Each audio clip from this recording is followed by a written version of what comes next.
The massive Nexus Gate stretched across space like a giant metal flower, its crystal petals now cold and lifeless. For 3,000 years, this incredible structure had connected distant worlds, allowing ships to travel instantly between star systems. But today, darkness filled its core where brilliant energy once danced. Supreme Commander Vexthar stood on the bridge of his flagship, watching dozens of screens showing failure reports. His forearms moved quickly across holographic displays, as data streamed in from engineering teams scattered throughout the galaxy. Each report told the same story: total system failure. The Zephyrian quantum specialists had worked for weeks, their gas-filled suits glowing as they manipulated exotic particles around the gate's central hub. They failed. The crystalline Veltari had sung their harmonic frequencies directly into the gate's resonance chambers, their beautiful voices creating patterns that should have awakened any sleeping technology. Nothing. Even the machine beings of Nexus Prime, with their ability to interface directly with any computer system, had disconnected in defeat after their neural networks overloaded, trying to understand the gate's corrupted code. Chief Engineer Mordak floated near the main view screen, his purple tentacles coiling and uncoiling with stress. His species, the Kethmori, were known across 17 galaxies as the finest engineers alive. If they couldn't fix something, it simply couldn't be fixed. "Commander," Mordak's voice bubbled through his translation device, "we have exhausted every possibility. The Nexus Gate's core systems have suffered cascade failures at the quantum level. The exotic matter containment fields have collapsed. The dimensional stabilizers are completely burnt out. To rebuild this would require resources from 50 worlds and technology we barely understand." Around the bridge, representatives from a dozen species nodded in grim agreement. The tall, elegant Serenians with their flowing robes, the heavily armored Brutax warriors whose thick shells could survive in deep space, the ethereal wispfolk who existed as pure energy contained in crystal shells. All had tried. All had failed. Vexthar's main eyes focused on a tactical display showing trade routes throughout the galaxy. Without the Nexus Gate, cargo ships would need months to travel between systems that were currently connected in minutes. Millions would starve on worlds dependent on food shipments. Medical supplies couldn't reach plague-stricken colonies. The carefully balanced galactic economy would collapse within a year. "Perhaps," suggested Ambassador Cleith, her insectoid features clicking, with worry, "we should begin evacuating the Outer Rim territories. Without gate travel, they will be cut off completely." 17 billion beings live in those systems," Vexthar replied, his voice heavy with the weight of command. "We cannot simply abandon them." The bridge fell silent, except for the hum of life support systems and the distant sound of repair, crews still working frantically on the gate structure. Everyone knew the mathematics. Everyone understood what failure meant. Then, from the observation area where diplomatic observers sat quietly during council meetings, a small voice spoke up. "I would like to try." Every head turned, every sensor focused on the slim figure standing near the back wall. Engineer Kim Hana wore the simple blue uniform of the Terran Engineering Corps, looking impossibly small among the towering aliens surrounding her. Her black hair was pulled back in a practical ponytail, and her dark eyes held a calm determination that seemed almost absurd given the circumstances. The silence stretched for several heartbeats. Then Ambassador Cleith's mandibles clicked in, what her species considered polite laughter. Soon others joined in, the deep rumbling chuckles of the Brutax mixed with the musical trills of the Serenians. Even some of Mordak's tentacles quivered with amusement. "Human," called out Engineer Zolfan from his position near the quantum analysis station. "Your species has barely mastered fusion power. You still use chemical rockets to escape your own planet's gravity well. The Nexus Gate represents technology, thousands of years beyond your current understanding." More laughter rippled through the assembled beings.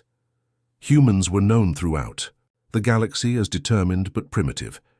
They had joined the Galactic Council only 50 standard years ago, and most species still viewed them as enthusiastic children playing with toys they couldn't comprehend. Hana remained standing, unmoved, by the mockery. She had expected this reaction. Earth's engineers were indeed far behind most galactic civilizations, in terms of raw technological advancement, but she had studied the gate's schematics for years, fascinated by its elegant design principles. Supreme. Commander Vexthar raised one of his four hands, and the laughter gradually died away. His species, the Dominion, valued hierarchy and protocol above all else. Even if this human's offer was ridiculous, she deserved the courtesy of a proper response. "Engineer Kim Hana," he said formally, "while we appreciate your enthusiasm, the greatest minds in 17 galaxies have declared this task impossible. What makes you believe your primitive technology could succeed where quantum engineers and dimensional specialists have failed?" Hana stepped forward, her boots clicking softly on the metal deck. "Sometimes, Commander, the solution isn't about having the most advanced technology. Sometimes it's about seeing the problem differently." Vexthar's secondary eyes studied her carefully. There was something in her tone, a quiet confidence that seemed genuine rather than foolish. Around the bridge, the various species representatives watched with curiosity. Humans were known for their stubborn refusal to accept defeat, even in hopeless situations. "Very well, human," Vexthar finally declared, his voice carrying across the bridge's communication systems to relay stations throughout the fleet. "You have 48 standard hours before we must declare the Nexus Gate permanently offline and begin evacuation procedures. If you somehow succeed where our greatest engineers have failed, the Galactic Council will be in your debt. If you fail..." He paused, letting the implications hang in the recycled air. "If you fail, billions will pay the price for our desperation." The engineering bay around the Nexus Gate looked like a technology museum had exploded. Massive quantum processors hummed with power, their crystalline cores pulsing with exotic energy worth more than entire star systems. Gravitic field manipulators floated in perfect formation, their surfaces rippling with dimensional distortions that hurt to look at directly. Molecular assemblers worked tirelessly, building replacement components atom by atom with precision that defied belief. Engineer Kim Hana stepped off the small Earth transport shuttle, carrying a single metal toolbox that had seen better decades. The battered container was held together with metal tape and hope, its scratched surface telling stories of 1,000 repair jobs across human space. In her other hand, she carried 3 rolls of industrial adhesive tape and what appeared to be a collection of spare parts salvaged from decommissioned spacecraft. The alien observation team gathered at a safe distance, their various forms creating a bizarre gallery of galactic evolution. Engineer Colvin, a tall reptilian being with scales that shifted color based on his emotions, leaned toward his colleague Yethara, whose insectoid features twitched with curiosity. "What is she doing?" Colvin whispered, his scales flickering between green confusion and yellow amusement. Around them, other engineers from across the galaxy watched with similar bewilderment. Hana set her toolbox down with a metallic clank that echoed through the massive chamber. She opened it to reveal a collection of tools that would have looked primitive to a 21st century mechanic. Manual screwdrivers, wire strippers, a multimeter that probably predated faster-than-light travel, several hammers of different sizes, rolls of various types of tape and wire. The Zephyrian engineers, floating in their environmental suits filled with methane gas, pulsed with what their species considered polite laughter. Their quantum manipulation devices could reshape matter at the subatomic level, and this human had brought tools that required physical contact with components. Hana ignored their reactions completely. She approached the gate's outer access panel, a section of crystal and metal that rose 30 feet above her head. The alien engineers had been trying to interface with this panel using quantum entanglement communicators and dimensional phase adjusters. Hana pulled out a simple screwdriver and began removing the panel's outer casing. "She cannot be serious," muttered Technician Velmoth, whose species had evolved beyond the need for physical tools millions of years ago. "She is treating the most advanced technology in the galaxy like a broken household appliance." But as Hana worked, something strange began to happen. Where the alien engineers saw impossibly complex systems that required advanced degrees in quantum mechanics to understand, Hana saw something different. Her human brain, shaped by millions of years of evolution, focused on pattern recognition and problem-solving, began connecting details that pure logic had missed. The gate's inner workings reminded her of something. Not the quantum field theories that filled textbooks, but something much more basic.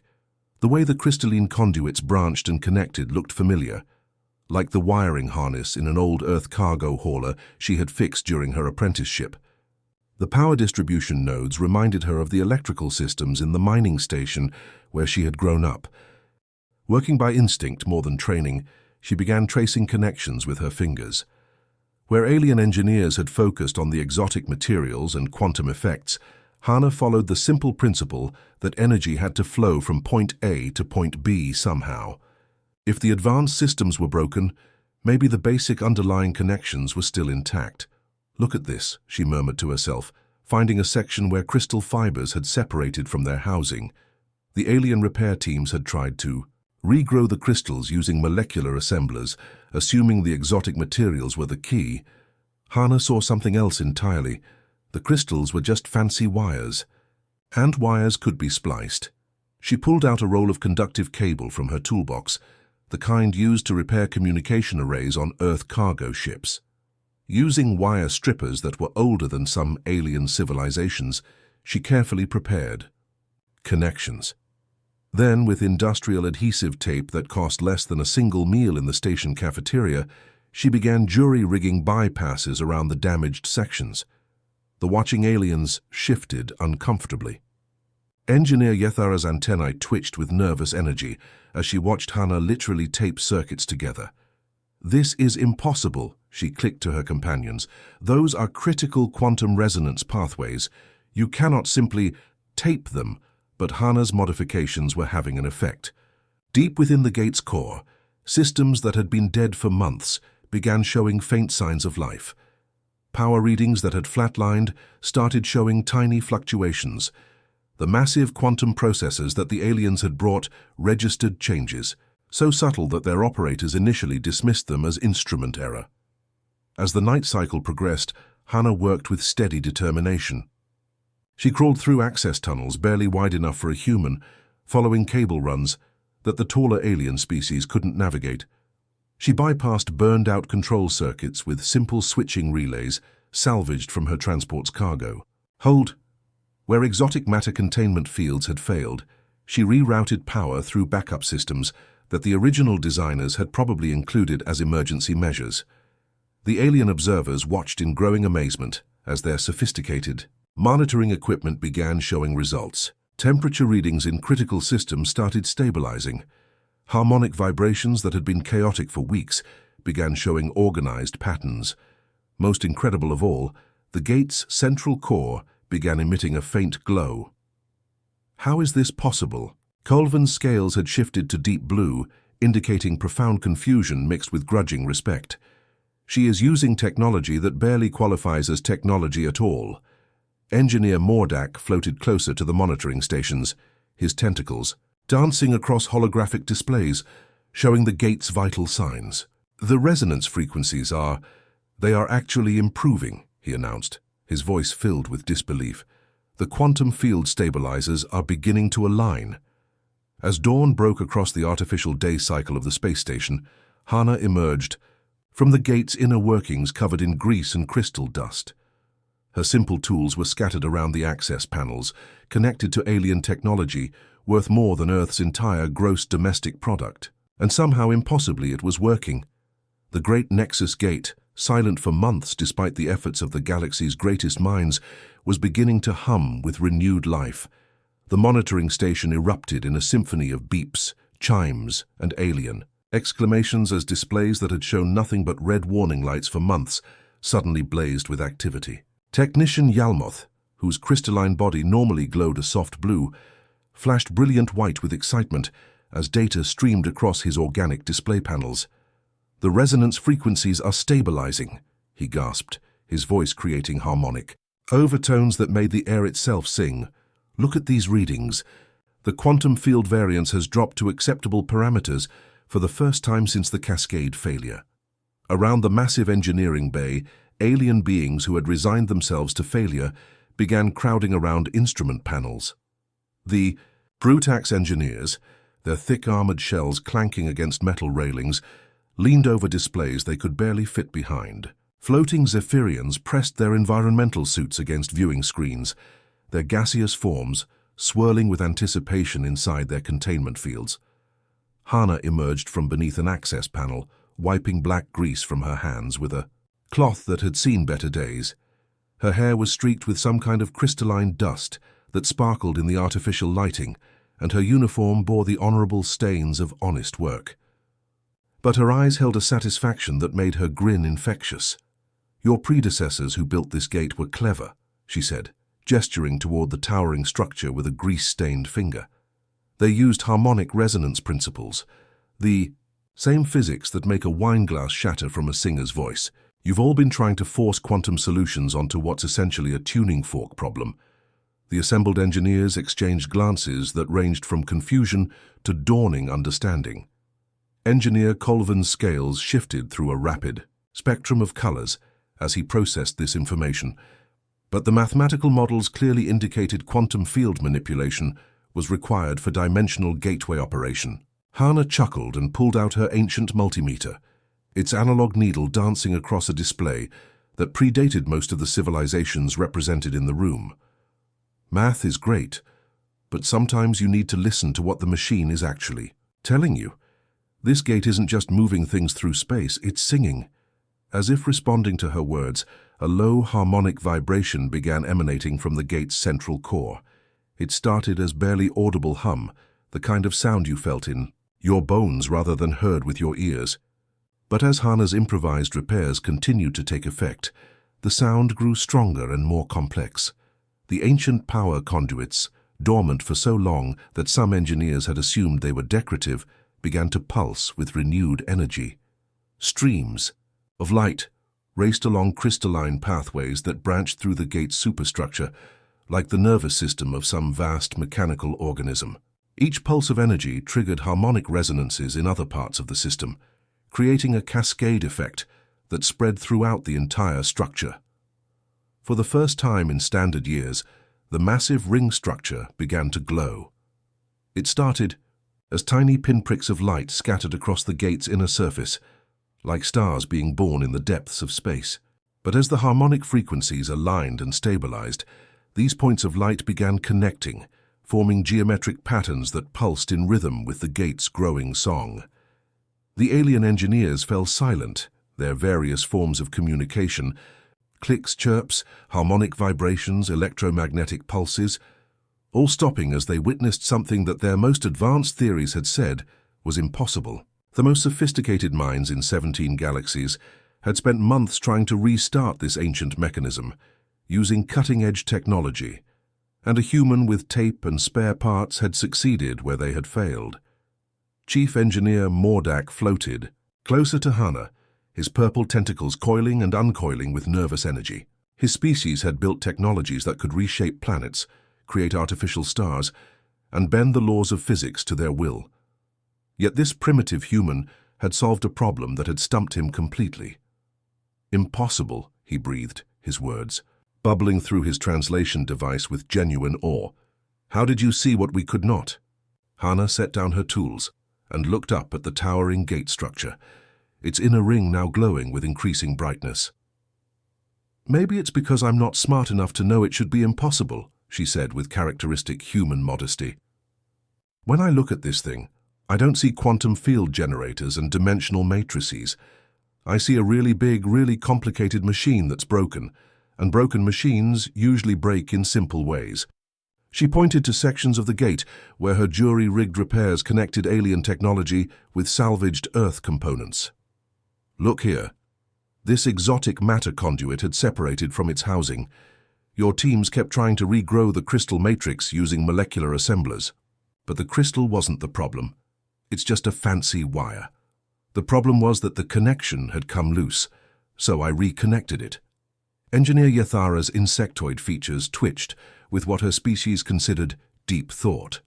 But the mathematical certainty models indicated that approach had a 0.001% probability of success. "Math is good for understanding how things should work," Hana replied, pulling out another roll of her miraculous tape. "But sometimes you need to ignore the math and just listen to what the machine is trying to tell you. This gate has been trying to sing for months. It just needed someone to tune the instruments. As if to emphasize her point, the harmonic vibration from the gate's core reached a new threshold. The sound wasn't just audible now, it was beautiful.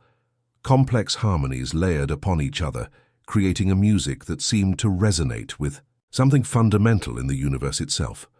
The crystalline beings among the observers responded to the frequency, their own bodies beginning to glow in sympathy with the gate's rhythm. The light patterns racing along the gate's superstructure grew brighter and more complex, forming geometric shapes that hurt to look at directly, but somehow made perfect sense to the human eye. Ancient symbols flickered to life along the gate's rim, written in languages that predated most current civilizations, but conveyed meaning that transcended linguistic barriers. Suddenly, alarms began sounding throughout the engineering bay. But these weren't the harsh warning tones that had dominated the past months. These were different. Activation sequences, system status updates, the electronic equivalent of a massive machine stretching and yawning as it awakened from a long sleep. The gate's central aperture, dark and empty for so long, began to shimmer with potential energy. Space itself seemed to bend and twist within the ring's confines, creating visual distortions that suggested vast forces barely contained. The familiar blue-white energy pattern that had connected distant worlds for millennia flickered into existence, weak and unstable but unmistakably real. Every being in the engineering bay held their breath, or whatever their species did instead of breathing. The Nexus Gate was coming back to life, brought back from apparent death by human ingenuity, industrial tape, and the refusal to accept that something was impossible just because the experts said so. In the growing light of the gate's revival, Hana's small figure looked almost insignificant. But her accomplishment was about to change the balance of power in the galaxy forever. The news traveled faster than the fastest starships, racing through subspace communication networks that connected every civilized world in the galaxy. Within hours, beings across 17 star systems knew that a human engineer had accomplished what their greatest minds could not. The primitive species from Earth had brought the Nexus Gate back to life using nothing more than spare parts and determination. On the bridge of the massive dreadnought Dominion's Fist, War Admiral Zektran paced between tactical displays showing the gate's location. His species, the Hegemony, had ruled vast sectors of space for over 2,000 years through superior technology and military might. They were 8 feet tall, covered in natural armor plating that could deflect energy weapons, and possessed 4 arms that allowed them to operate multiple weapon systems simultaneously. "Show me the reports again," Zektran growled, his voice like grinding metal as it echoed through his ship's command center. The holographic display materialized in the center of the bridge, showing real-time footage from the gate's engineering bay. There was Kim Hana, a small figure in a simple blue uniform, crawling through access tunnels and connecting circuits with primitive tools. Her success made Zektran's natural armor plates shift and grind with suppressed rage. "If these primitives can solve our greatest challenge, what does that say about our superiority?" he snarled to his assembled fleet commanders, each one a veteran of countless battles across the galaxy. "For millennia, we have maintained order through technological dominance. If humans can succeed where we failed, our entire foundation of power crumbles." Fleet Commander Torvik, his scarred armor telling the story of 100 space battles, leaned forward over the tactical display. "The human success is being broadcast across all channels, War Admiral. Colony worlds are already calling it a miracle. Some are even suggesting that humans should be given greater representation on the Galactic Council." Zektran's secondary arms clenched into fists. The Hegemony controlled 12 star systems and commanded the loyalty of 40 lesser species through a combination of military superiority and technological advancement.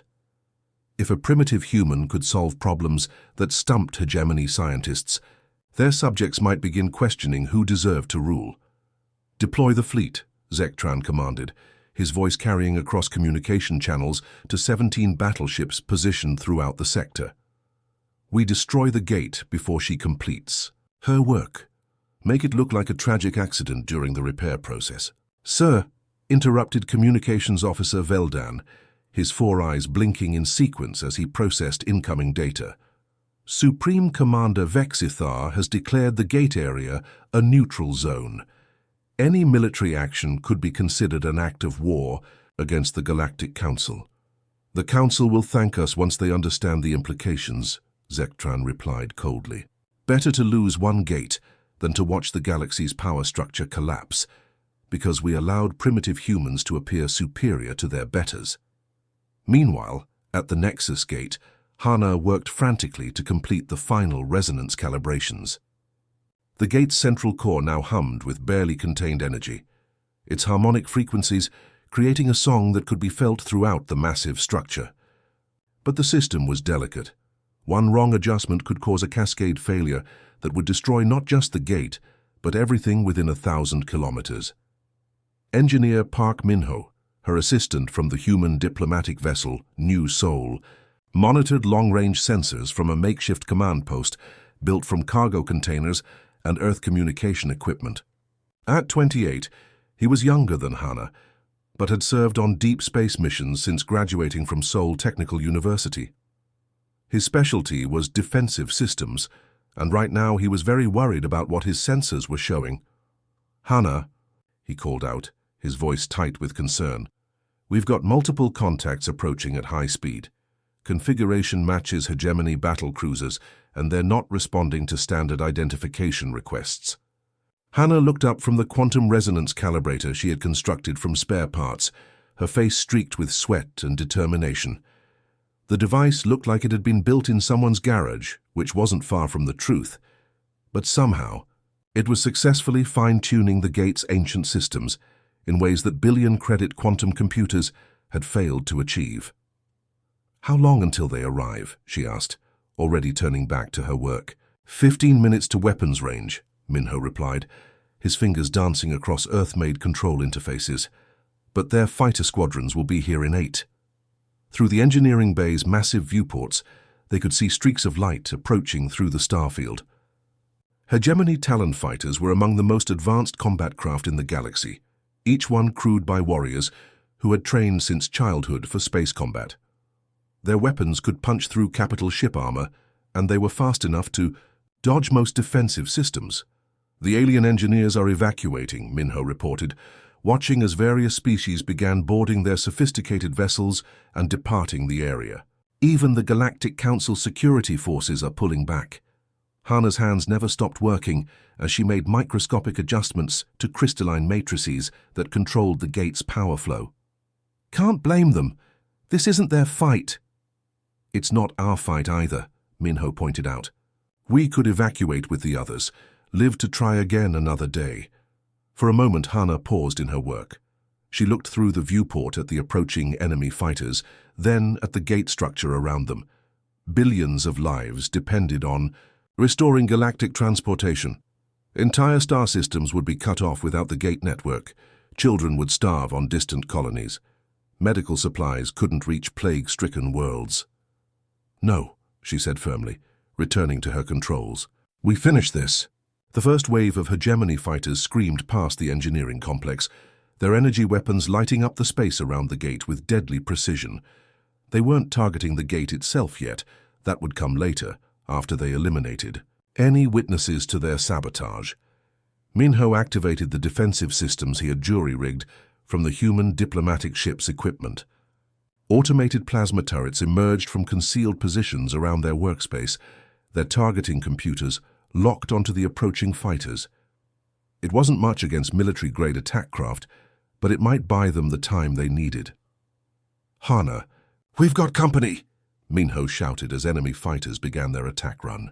"How much more time do you need?" Sparks flew from control panels as enemy fire began finding its mark. The improvised command post shook under the impact of weapons designed to destroy capital ships. But Hana never looked up from her work, her concentration absolute, as she made the final adjustments that would either save the galaxy or destroy them all. "Just keep them off me for 10 more minutes, she shouted back, her hands flying over the improvised control systems she'd built from spare parts and determination. "The resonance cascade is almost stable."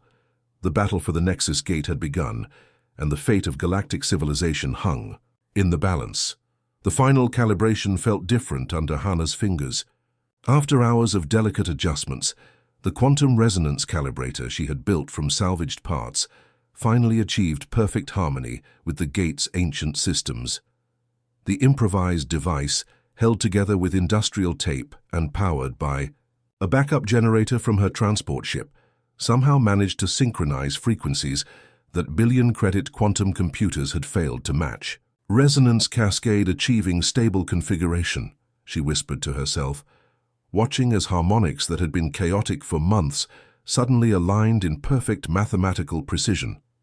The gate's song, which had been a discordant mixture of competing frequencies, transformed into something beautiful and powerful. Then it happened. The Nexus Gate erupted in brilliant light that could be seen from orbit. Massive energies that had been dormant for months surged through the ancient structure like electricity through a wire. The crystalline conduits that Hannah had painstakingly reconnected blazed with power that made the surrounding space stations dim their viewports to protect sensitive optical equipment.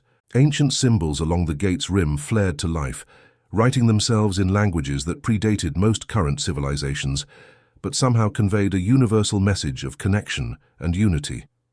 The familiar blue vortex of the transportation portal blazed to life within the gate's central ring.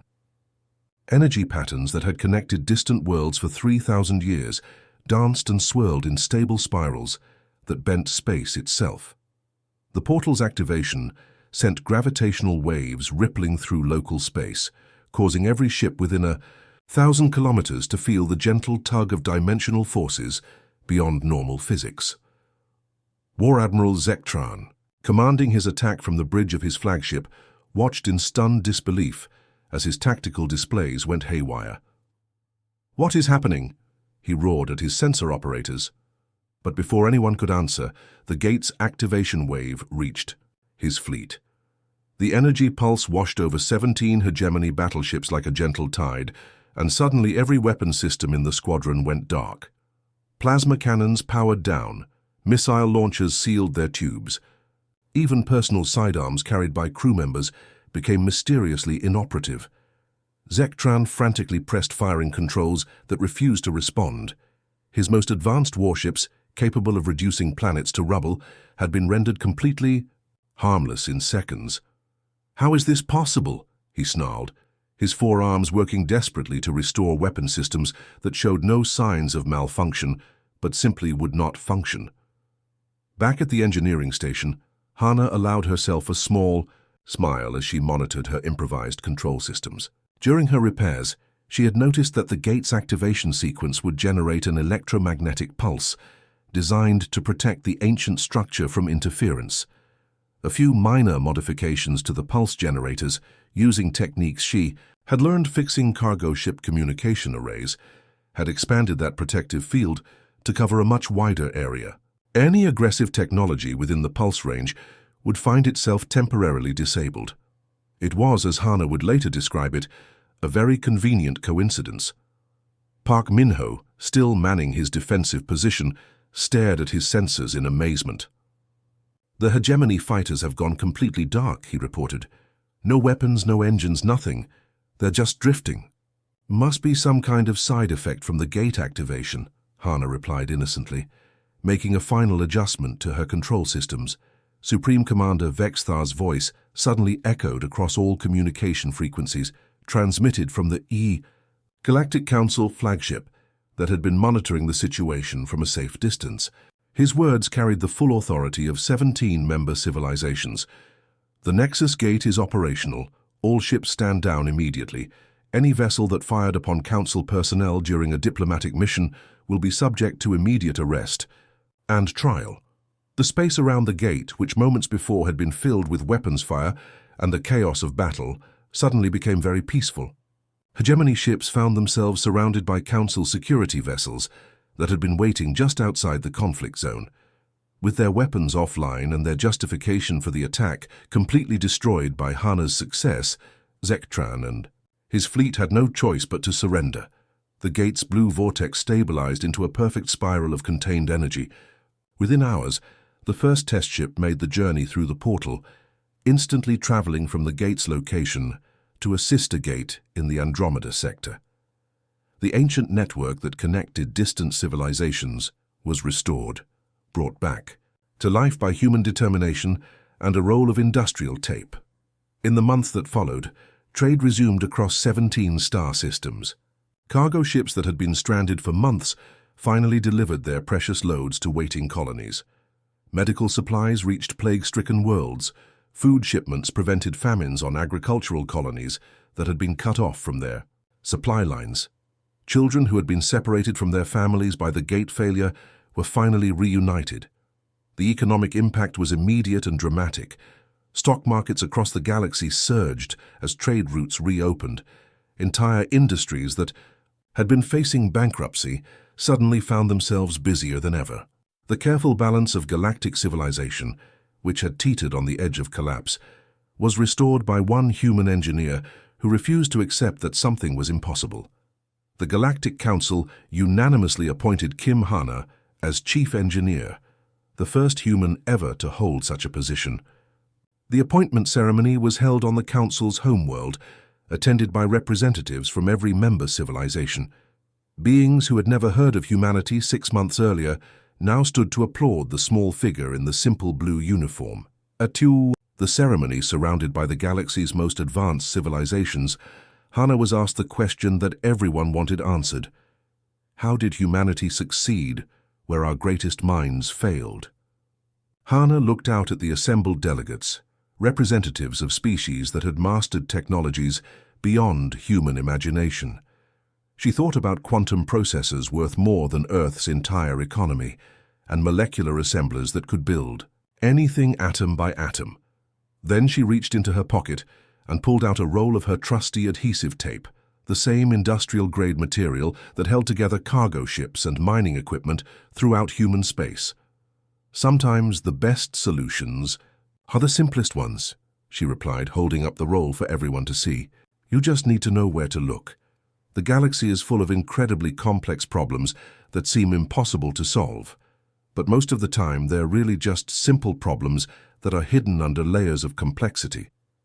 Strip away all the fancy explanations and advanced theories, and you usually find something that can be fixed with basic tools and common sense. She paused, looking at the tape in her hands. This stuff costs about 2 credits a roll in any human hardware store, but it helped save billions of lives because sometimes the simplest solution is the best solution. The assembled delegates absorbed this wisdom, each species interpreting it through their own cultural understanding. But the message was universal. Never underestimate the power of simple solutions applied with determination and creativity. From that day forward, the galaxy learned never to underestimate human ingenuity again. The species that had joined the Galactic Council as junior members had proven that advanced technology was not always the answer to complex problems. Sometimes all you needed was someone willing to ignore what the experts said was impossible and focus on what actually needed to be done. The Nexus Gate continued to operate flawlessly, its ancient song now harmonized by human engineering and held together in part by industrial adhesive tape. It became a symbol throughout the galaxy that the most primitive solutions could sometimes solve the most advanced problems, and in the depths of space, connecting distant worlds through the power of human determination and simple tools, the Great Gate sang its song of unity and connection for all to hear. The end.